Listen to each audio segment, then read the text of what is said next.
before Sparta was sharpened into legend, before its name hardened into an emblem carried across centuries. There was only land and the slow patience of human settlement pressed into it. The Eurotas Valley lay long and narrow, a measured ribbon of water threading through fields of stone and scrub, moving without urgency beneath skies that often seemed indifferent to human presence. To the west, the Taygetos Mountains rose abruptly, their ridges catching light in brief, cold flashes at dawn, then receding into shadow by afternoon. These mountains did not invite movement. They discouraged it. Paths were few, weather unforgiving, and the silence between slopes carried a sense of watchfulness that shaped those who lived below. Life here did not expand outward easily. It settled inward, learning the language of limits, of repetition, of survival earned rather than assumed. In this landscape, endurance was not a virtue taught. It was a condition imposed quietly, day after day, by soil that yielded little and horizons that rarely changed. The earliest rhythms of Spartan life followed the land's slow breathing. Fields were worked not for abundance but for sufficiency, and the seasons arrived with restrained ceremony, each one recognized by subtle shifts rather than dramatic turns. The river marked time more reliably than any calendar, swelling modestly in wetter months, retreating again into familiar channels, leaving behind silt that carried memory more than promise. Houses were simple, their materials drawn from nearby hills, their interiors dim even at midday, as if light itself were something to be rationed. In such spaces, voices lowered naturally, and gestures became economical. There was little need for excess expression when the world outside already demanded careful attention. The land taught restraint without instruction, and over generations, that lesson settled into habit, then custom, then something approaching identity. Rituals emerged not as spectacle but as continuity, small acts repeated until their origins blurred into the past. Offerings were made quietly, often without witnesses beyond the stones and the trees. The gods, if they were present, were imagined as listening rather than intervening, as forces to be acknowledged rather than appealed to dramatically. Sacred spaces were marked more by absence than ornament, cleared ground where footsteps slowed instinctively. These rituals did not announce themselves. They endured, carried forward because they had always been there, because removing them would create a silence too abrupt to bear. In this way, belief mirrored the land itself, sparse, steady, and resistant to change. Meaning accumulated slowly, layered like sediment rather than carved suddenly into form. Isolation reinforced this inward focus. The mountains did not merely shield Sparta. They defined it. Travel beyond the valley required effort and intention, and so movement was measured, purposeful, and rare. Stories from elsewhere arrived slowly, carried by traders whose accents lingered longer than their names. These accounts of distant wealth or shifting powers were listened to without urgency, weighed against the familiar realities of stone and river. The outside world existed, but it did not press close.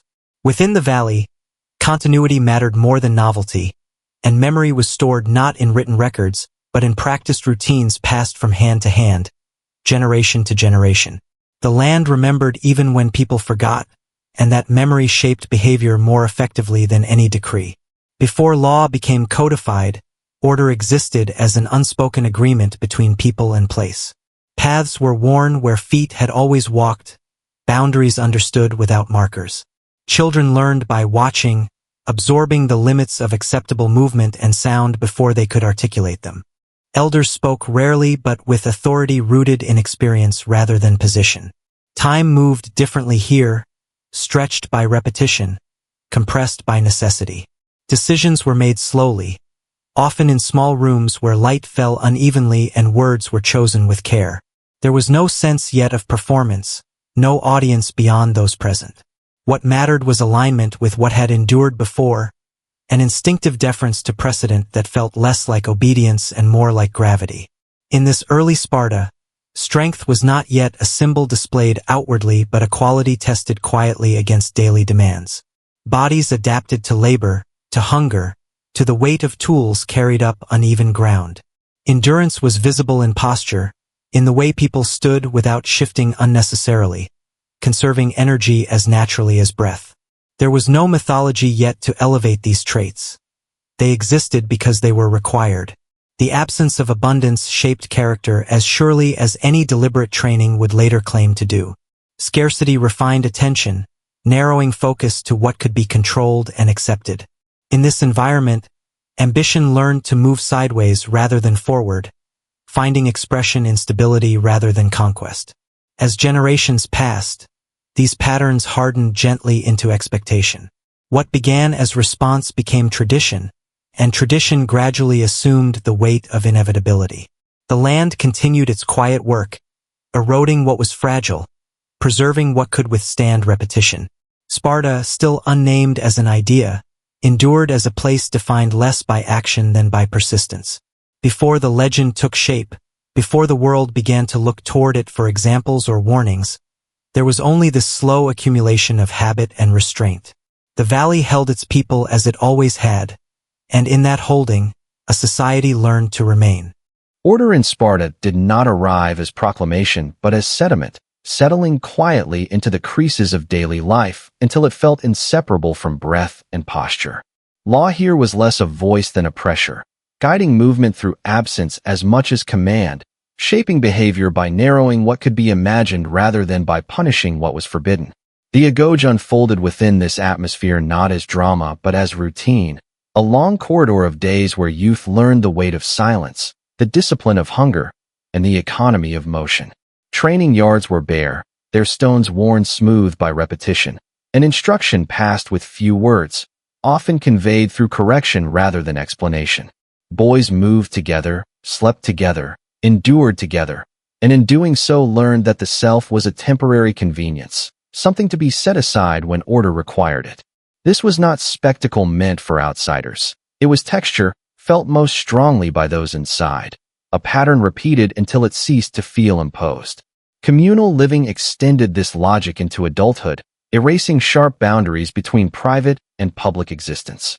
Meals were taken in common rooms where smoke clung to rafters, and conversation followed familiar channels, never straying far from what was useful or permitted. Excess was not merely discouraged, it was rendered impractical, stripped of the spaces it might occupy. Ornament found little purchase in rooms designed for durability, and personal accumulation dissolved into shared provision. Clothing differed only subtly. It's where revealing years of use rather than status.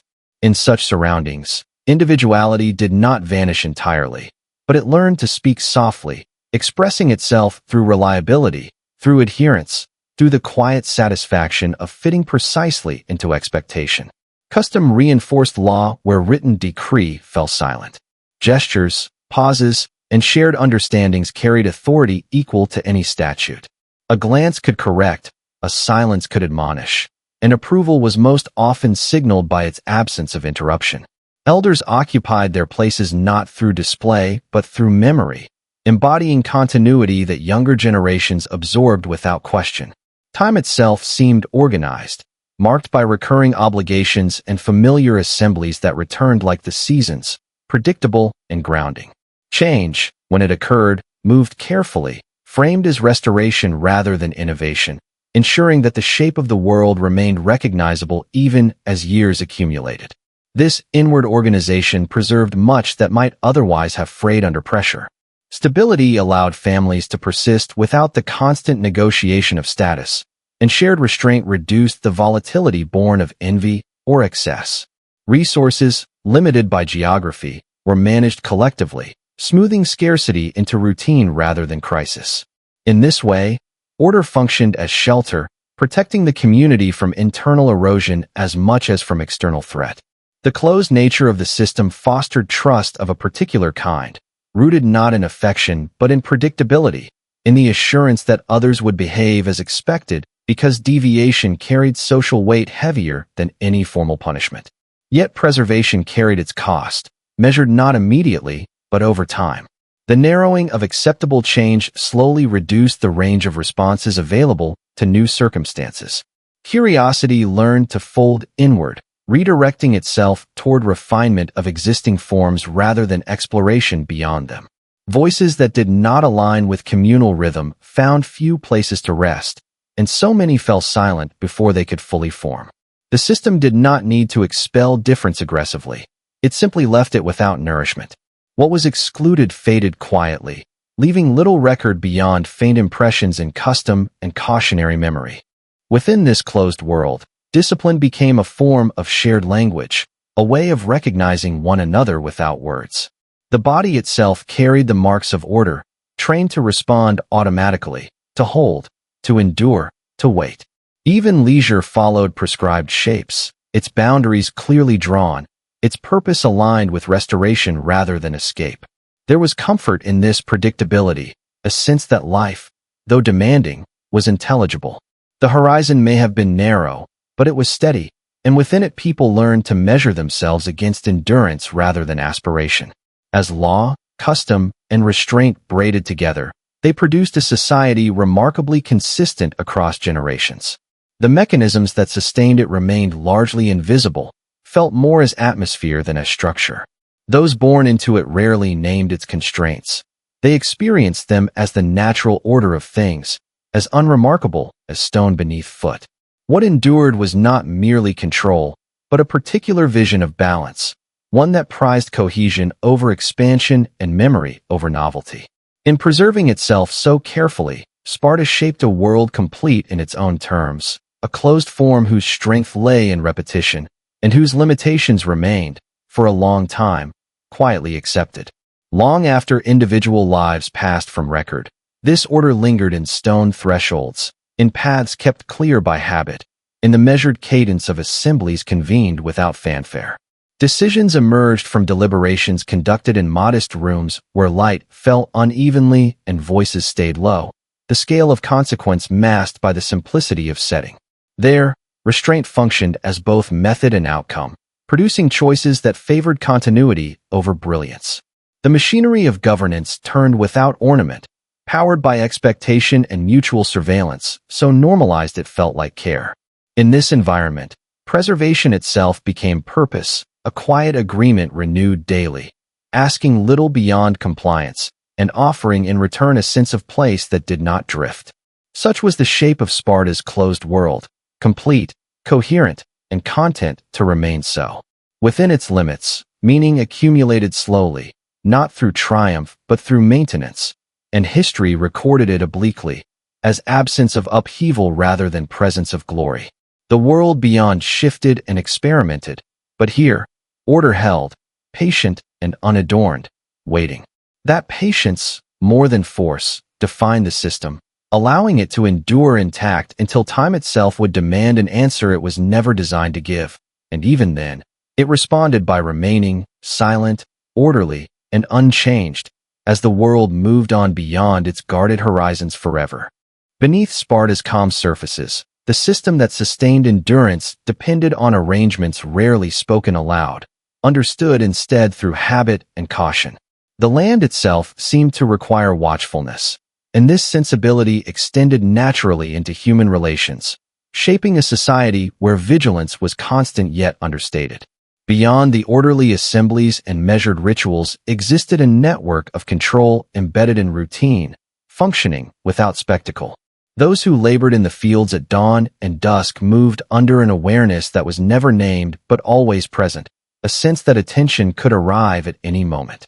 Surveillance did not announce itself through guards or proclamations. It was woven into expectation, into the shared knowledge that order survived only if imbalance was detected early and quietly corrected. The valley's stillness carried this understanding, a silence attentive rather than empty. Dependence formed the foundation of this arrangement. Sparta's citizens lived removed from many forms of labor, sustained by others whose lives were constrained by obligation and force. This dependence was normalized through custom, discussed obliquely, framed as natural as the river's course. The routines of work and provision unfolded with mechanical regularity, producing stability that felt earned, even as it rested on controlled lives. Fear moved through this system like a current beneath calm water, rarely breaking the surface, yet shaping every motion. It was a fear diffused rather than concentrated, shared across roles, binding rulers and ruled into a tense equilibrium. Those who benefited from the system understood its fragility instinctively. Sensing that disruption would not arrive loudly, but through small fractures, moments of inattention. Ritual calm acted as counterweight to this underlying tension. Public ceremonies proceeded with deliberate slowness, reinforcing continuity and shared identity. Music, movement, and repetition created an atmosphere of composure that masked the labor sustaining it. Even acts of authority were performed with restraint, decisions delivered without flourish, punishments enacted without excess display. This restraint served a purpose, reducing the likelihood that resentment would find a clear target. Power appeared diffuse, embedded in law and tradition rather than concentrated in individuals. In this way, control remained effective precisely because it avoided dramatization, relying instead on the internalization of limits. Surveillance extended beyond formal structures into the fabric of daily interaction. Neighbors observed neighbors, not always out of malice, but from shared responsibility for balance. Silence functioned as both shield and signal, a way to acknowledge without exposing. Children learned early which questions remained unasked, which observations were better absorbed privately. The agoge reinforced this awareness, training attention outward as much as inward, sharpening sensitivity to deviation. Yet this vigilance did not manifest as constant alarm. It settled into routine, becoming another task among many, carried out with the same economy of motion as fieldwork or training. The coexistence of calm and tension produced a peculiar stability. Days passed predictably, assemblies convened as scheduled, rituals repeated with reassuring familiarity. Beneath this, however, the knowledge of dependence lingered, shaping decisions made in quiet rooms where light fell unevenly and voices stayed low.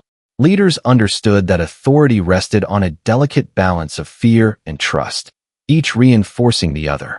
Excessive force risked exposure of the system's reliance on coercion, while too much leniency invited testing. Thus, governance favored subtlety, adjustments so slight they blended into routine, maintaining equilibrium without calling attention to its mechanisms.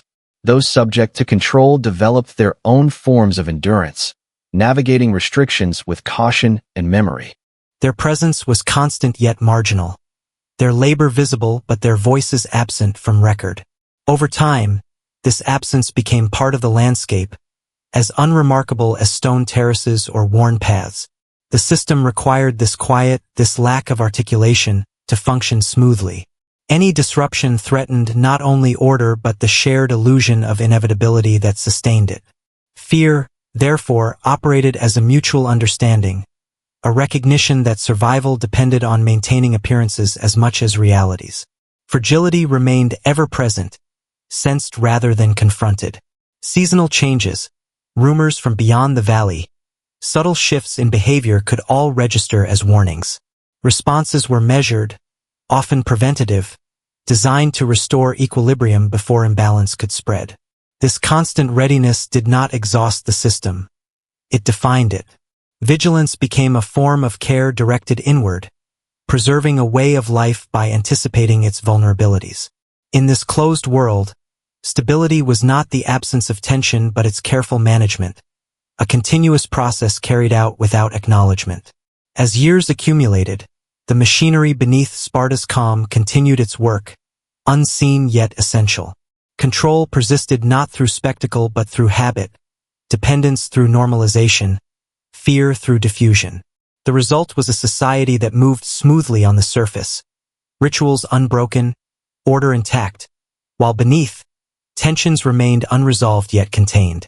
This balance allowed endurance to continue, even as it ensured that disruption, when it eventually came, would find a structure both resilient and delicately poised. For now, however, the system held, sustained by silence, routine, and the shared understanding that survival required constant, quiet attention. In the evenings, when smoke thinned above communal spaces and the valley darkened into familiar contours, this attention did not relax. It simply changed posture, becoming reflective rather than alert, stored in memory and expectation. Stories told were careful, emphasizing endurance over defiance, reinforcing lessons without naming them. Even rest carried awareness, bodies positioned to wake quickly, minds trained to register subtle changes in sound or rhythm. Such habits accumulated quietly, passed down without ceremony, shaping generations who understood that calm was maintained, not given. In this way, the unseen machinery continued to turn, powered by ordinary acts repeated faithfully. Nothing in this arrangement sought acknowledgement, and that anonymity ensured its persistence. Sparta endured not by resolving its tensions but by holding them in suspension, allowing daily life to proceed unbroken. The surface remained smooth, rituals continued, and the valley returned each morning to its measured stillness, bearing within it the weight of arrangements that functioned precisely because they were rarely named quietly, endlessly, without witnesses, recorded nowhere, preserved through habit alone. Beyond the mountains that framed Sparta's horizon, the wider world moved with a restlessness that could be felt even at a distance, carried inward through fragments of news and subtle changes in trade routes. Coastal cities grew louder, more crowded, their harbors thick with sails and unfamiliar tongues, while ideas traveled alongside goods, reshaping customs with each exchange. Coins passed from hand to hand, bearing faces and symbols that spoke of ambition and reach, and written laws multiplied, codifying rights and innovations in forms meant to endure beyond memory. In the Eurotas Valley, these shifts registered faintly, like distant thunder muffled by stone. Sparta observed without haste, measuring change against precedent, allowing novelty to arrive only after it had been stripped of urgency. The assemblies continued to meet as they always had, deliberations unfolding at the same measured pace, voices steady, expressions restrained. What arrived from beyond was acknowledged, then set aside, its relevance tested against the weight of established order. This resistance was not reactionary. It was habitual, rooted in a belief that stability itself was the highest form of adaptation. As other polis experimented with democracy, empire, or mercantile expansion, Sparta remained oriented inward, refining existing mechanisms rather than inventing new ones. Trade passed through the valley sparingly, regulated not by tariffs but by custom, ensuring that contact did not become dependency. Foreign goods appeared occasionally, their presence noted more for curiosity than desire, quickly absorbed or dismissed. Ideas followed a similar path, discussed briefly, then filtered through the lens of endurance. Only those that could be framed as reinforcement of tradition found space to linger.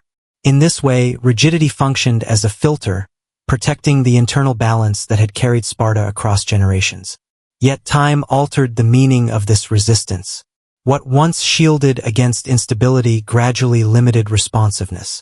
As military technologies evolved and alliances shifted, Sparta's adherence to established forms required increasing effort to maintain relevance.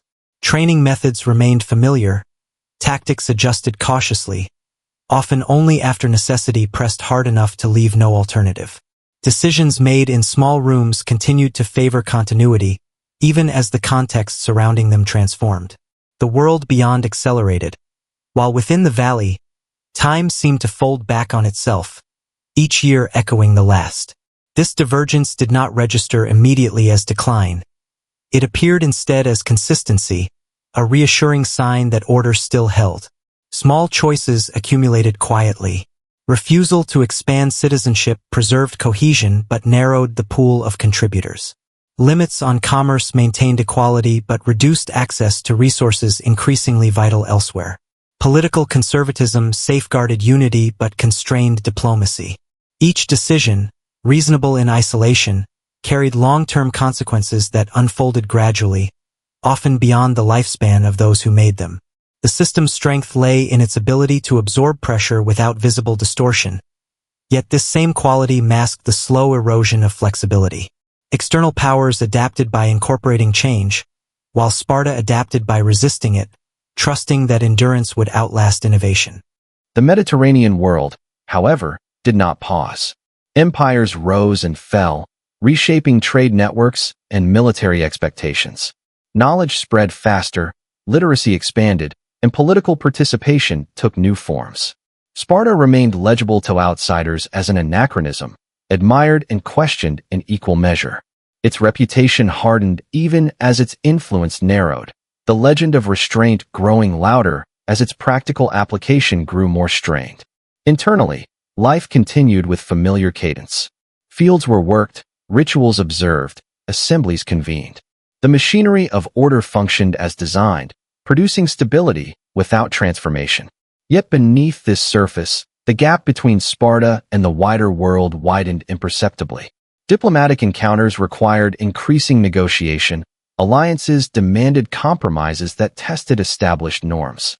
Each accommodation felt temporary, an exception rather than a shift, reinforcing the belief that the core system remained sufficient. In this context, rigidity became both identity and limitation. To change too much risked unraveling cohesion. To change too little risked irrelevance. Sparta chose caution, guided by memory rather than projection. Elders recalled past crises survived through restraint, using these recollections to justify continued adherence to tradition. The absence of immediate catastrophe reinforced this approach, validating patience as wisdom. Yet history's demands are cumulative, and adaptation delayed can become adaptation denied. The long-term consequences of these choices unfolded slowly, visible only in retrospect. Population declined subtly, military commitments stretched resources thin, and influence receded from central roles to peripheral ones. None of this occurred abruptly enough to prompt decisive reform. Instead, Sparta remained, consistent and recognizable, even as the world around it reconfigured. Its endurance became symbolic, a living reminder of an earlier order, respected for what it preserved rather than what it achieved. In archives elsewhere, scribes recorded treaties and campaigns, noting Sparta's presence with diminishing frequency, its actions predictable, its responses measured. The valley itself changed little, mountains holding their lines, the river maintaining its course. This physical constancy mirrored institutional persistence, reinforcing the sense that remaining was itself a form of success. Yet remaining carried a cost, one paid gradually through narrowing options and reduced influence. By the time these effects became undeniable, they were inseparable from the system that produced them. Sparta could not easily alter its course without abandoning the very principles that defined it.